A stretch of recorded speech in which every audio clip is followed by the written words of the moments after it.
광역급행철도 GTX가 강북 도심권의 개발을 촉진할 것으로 보입니다. GTX는 현재 ABC 노선으로 분류되어 추진되고 있습니다.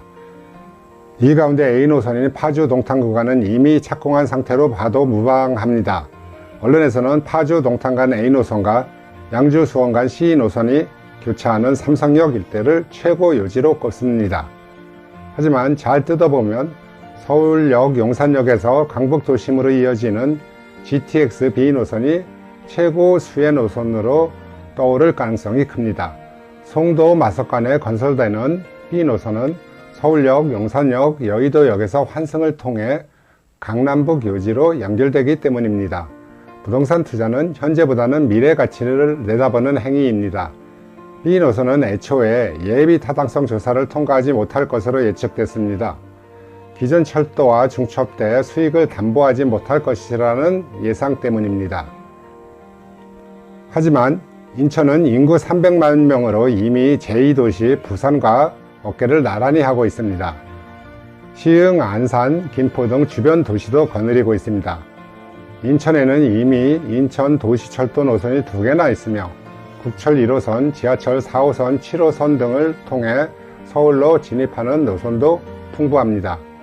GTX의 특성은 역을 최소화해 중심부까지 진입을 신속히 하는 것입니다. 인천이나 주변 지역에서 강북 도심인 광화문이나 종로, 을지로, 명동까지 기존 철도로는 보통 1시간 내외 걸립니다. 강남권도 1시간 남짓 소요됩니다. 기존 철도로는 목적지까지 우회하는 데다 수많은 역이 있기 때문입니다. 이는 이들 기존 노선이 반세기 전 자연스레 형성된 주거지를 고려해 설계됐기 때문입니다.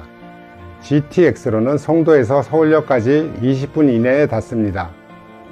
서울역이나 용산역에서 기존 지하철을 이용해 시청, 을지로, 종로까지 30분 이내에 도착할 수 있습니다.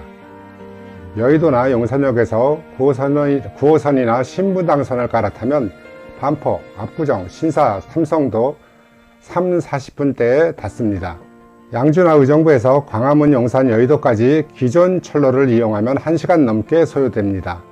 양주 의정부에서 C 노선을 탄 뒤 청량리에서 B 노선으로 환승해 여의도까지 30분대에 도착할 수 있습니다. 인천 주민이 의정부나 노원 등 서울 동북부로 갈 때에도 비슷한 시간이 소요됩니다. 서울 주요 업무지역은 강북도심권, 여의도권, 강남권 이 세 곳으로 대별됩니다. 광화문, 시청, 을지로, 퇴계로나 여의도 일대로도 통근 수요가 아주 많습니다. 자연지리적으로 서울 중심부에 위치하며 지선철도를 확보해 도심, 여의도, 강남으로 뿌려지는 곳이 중심지로 부상한다는 예측이 가능합니다. 서울역이나 용산역은 보통 5개에서 10개 철도 노선이 통과합니다.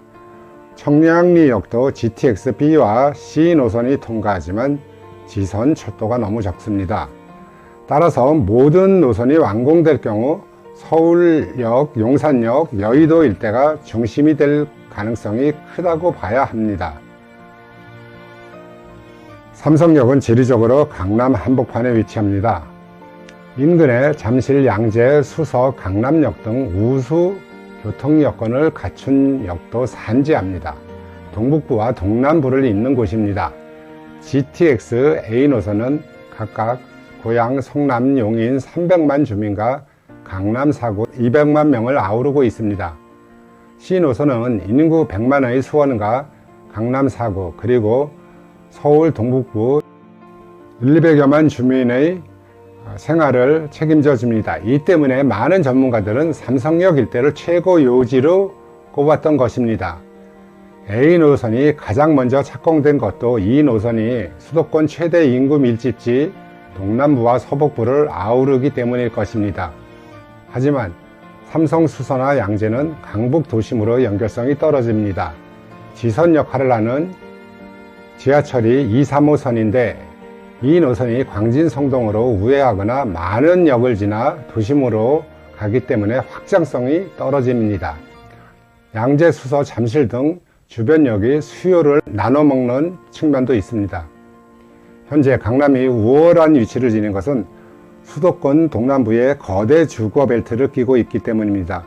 실제로 동탄이나 광교를 비롯한 수원, 화성, 용인 주민 상당수는 광화문을 비롯한 강북 도심의 거리감을 느낍니다. GTX가 모두 뚫리면 이들 수도권 동남부 주민들이 서울역, 용산역, 여의도 청량리역 등을 통해 강북 도심으로 쉽게 닿을 수 있습니다. 수도권 북부 주민들의 강남 통근 수요 못지않게 남부 주민들의 강북 통근 수요도 많은 것입니다. 또한 수도권 북부 주민들의 강북 도심 출근 수요도 적지 않습니다. 이들 수도권 북부 주민들이 GTX를 통해 구로, 금천, 마포, 성북구를 거치지 않고 도심 업무 지역으로 바로 진입할 수 있습니다. 박원순 서울시장이 지난해 용산, 여의도 재개발 계획을 발표하려 한 것은 우연이 아닙니다. GTX 노선 중 여의도, 용산 역간거리가 가장 짧은 편입니다.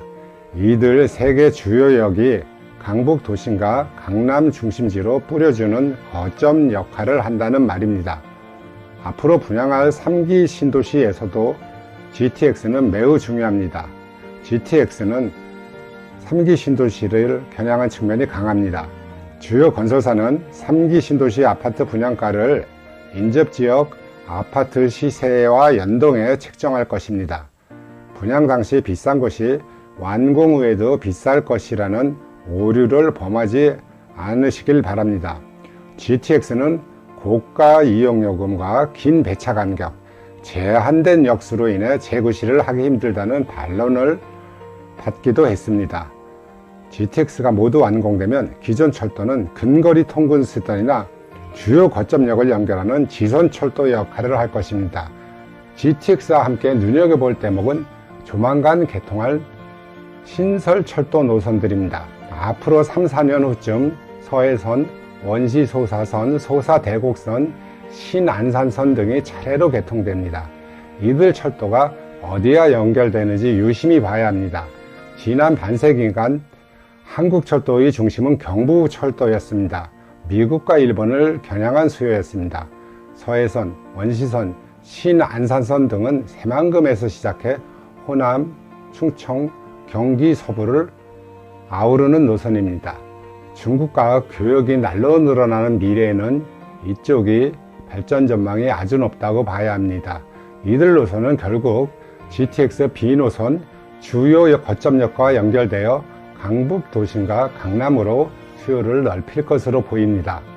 앞으로 인구가 감소하고 도시 확장도 더 이상 이뤄지지 않는 축소 시대가 찾아올 가능성이 큽니다. GTX 건설 이후에는 지난 반세기처럼 철도와 도로가 빈번히 개통되지는 않을 것입니다.